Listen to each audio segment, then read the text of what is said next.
I'm still on my hiatus. I'm in the middle of this 2-week break in the regularly scheduled programming of my channel.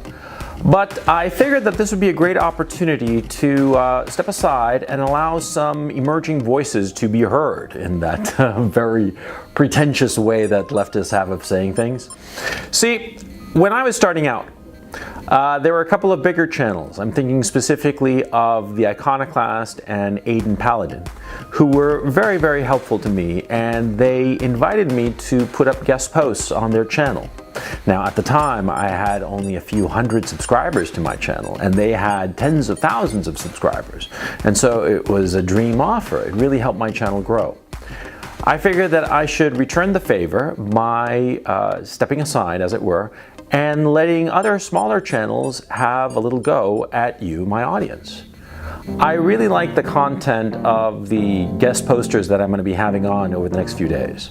They are all uniformly terrific. Very different in style, very different in approach, but it's content that I enjoy. And so I figured that you'd enjoy it too.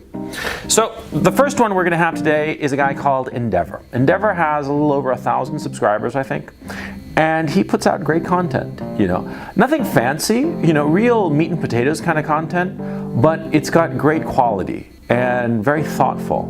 And I, for one, enjoy it tremendously. I think that he's going to do very well. And so I figured that, might as well get on the ground floor and claim a little credit for the success that this guy is going to have. So without further ado, I present to you Endeavour.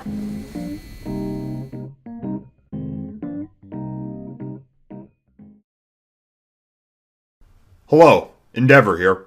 As you know, Coach Redpill's on vacation this week, so he's asked me to do a video for him while he's gone. If you like this video, you can check out my channel afterwards. It'll be linked down below. Enjoy.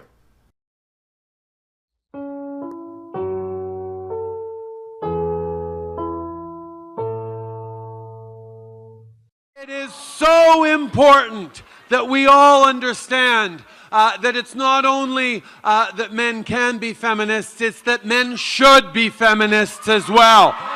Poverty is sexist. Maternal love is the love that's going to change the future of mankind. So we'd like you to look we like to say people kind, not necessarily mankind, because it's more inclusive. Justin Trudeau, the Prime Minister of Canada, and as anyone who watches Black Pigeon Speaks will know, the former substitute drama teacher and part-time ski instructor. Justin is a new male. That's new spelt N-U.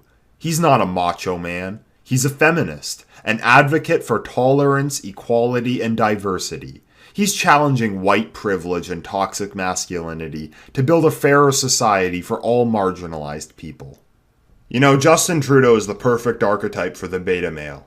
Men devoid of any masculinity, who see a virtue in submission and a vice in dominance. Men who allow themselves to be walked all over, thinking it righteous, whilst only proving themselves weak. And the beta male is symbolic of the state that we find Western civilization in today. A civilization that lacks confidence, that's afraid of itself, that sees self-flagellation as virtuous and self-esteem as dangerous, eaten through and through with guilt and self-loathing.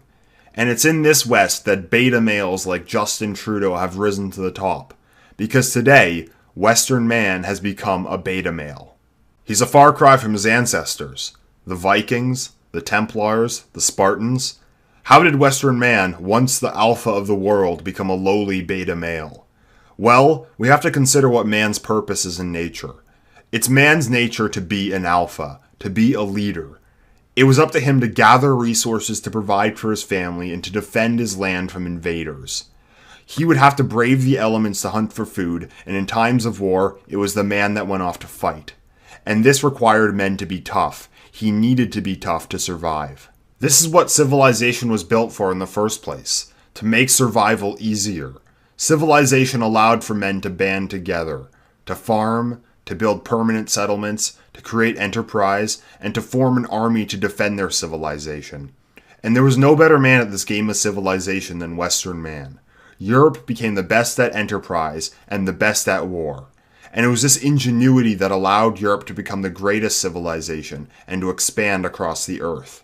Only 1 century ago, Western man stood at the top of the world as the undisputed alpha male, having won the game of civilization. But then disaster struck. Western civilization plunged itself into not one, but 2 world wars, which caused levels of destruction unparalleled in history. It's been said by many that the 2 world wars were what made the West lose its self-confidence. But why? The history of Western civilization had been full of war, murder, famine, and disease. Western man had faced every hardship imaginable many times before. Why was it different this time? Because the post-war era brought about something that the West hadn't seen before. It brought about the promise of everlasting peace and prosperity. Once the wars came to an end, the West made a commitment to make the Second World War the last World War. They decided to make a global effort to end all wars. Now, of course, all wars didn't end. There was the Cold War that went on for about 40 years, but nothing ever came from it. The Cold War came to an end, and armed with nuclear weapons and the might of NATO, it appeared as though no force on Earth could ever again pose a threat to the West. The World Wars brought an end to the old order in the West, but the new order was able to bring about prosperity.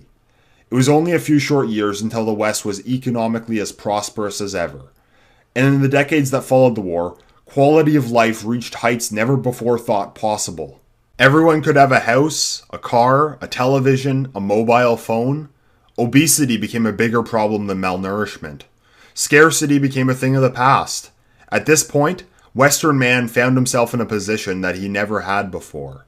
One where he would never have to face the threat of his land being invaded and never have to face the threat of being without food or shelter. He could enjoy everlasting peace and prosperity. And it was this promise of peace and prosperity that brought about the beta male. Because Western man was told that he would never again have to worry about being without food or shelter. He would never again have to worry about his land being under threat of invasion. He no longer had to fulfill his natural responsibilities as an alpha to survive. And this has been the case for generations now. Now, the West is populated by an entire generation of men who have no concept of scarcity or insecurity. So Western man became weak. Since the end of the Second World War, the West has been plagued with guilt over its past. But white guilt only ever could have developed in such an era of decadence. Because men in the West today have never had to fulfill their natural responsibility as a provider and a warrior. It's already been done for them. They know nothing of the sacrifice that their ancestors made to defend Europe, to brave the elements, to face famine, war, and disease. They only know the fruits of their ancestors' labor, but not the labor itself. And that is why white guilt became a thing.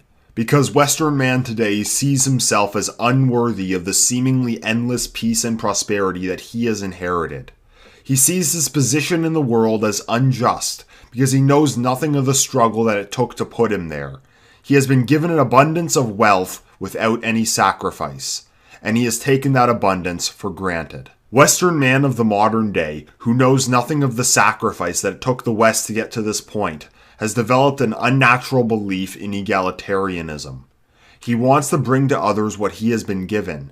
He now sees it as oppressive to be assertive and virtuous to be submissive. He sees the haves as having too much and the have-nots as having not enough. He is completely unable to stand up for himself. He can't say no. Western man has become a beta male. And in this unnatural state, he has lost the natural instinct of civilizational defense. Since Western man of the modern day has never faced a real threat to his land, he has become careless and weak, and his carelessness has put the West in danger yet again. In his weakness and naivety, he has opened his borders to the rest of the world. The beta male that is the modern Western man sees himself as doing what is moral. He thinks that he is doing the right thing by sharing the abundance that he was fortunate enough to inherit. He sees himself as righteous, but in reality he is only foolish. Because the men that he has let in, especially the ones from the Islamic world, they're not beta males. They have experienced scarcity, they've experienced war, and what their ancestors would have fought wars for, they have been handed on a silver platter. The beta male sees himself as bringing about equality, but the beta male is an unnatural creature. As he foolishly hands over the reins of Western civilization to foreigners, he deludes himself into believing that he will be given the same kindness in return. But he will receive no such thing. Because man in nature does not want equality. He wants dominance. There's a saying, strong men create good times. Good times create weak men. Weak men create hard times, and hard times create strong men. Western man was the strong man of the world. He was able to create a civilization more powerful and more prosperous than any seen before in history. And men of the present day are a product of those good times. They have become weak. The good times have taken away their need to fulfill their natural roles as alphas, so they have become beta males. And it's these beta males who have put Western civilization in danger. They've left the gates to the West open and its power and abundance there for the taking. Thanks to these beta males, the West is in store for hard times ahead. But if there's one positive to take away from this story, it's this. The beta male will not last. Once the illusion of everlasting peace and prosperity is gone, man will once again be subjected to his nature.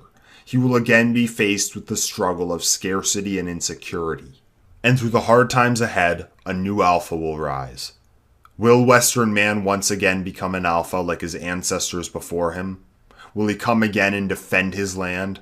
Will he take charge over the civilization that he has inherited? Or is this the end? Is this where Western man falls and a new alpha takes his place? Because it's alpha males that rule civilizations, and it's beta males that destroy them. Which way, Western man? If you enjoyed this video, head over to my channel and subscribe for more content like this. Link in the description. Thank you for listening. Till next time, Endeavour.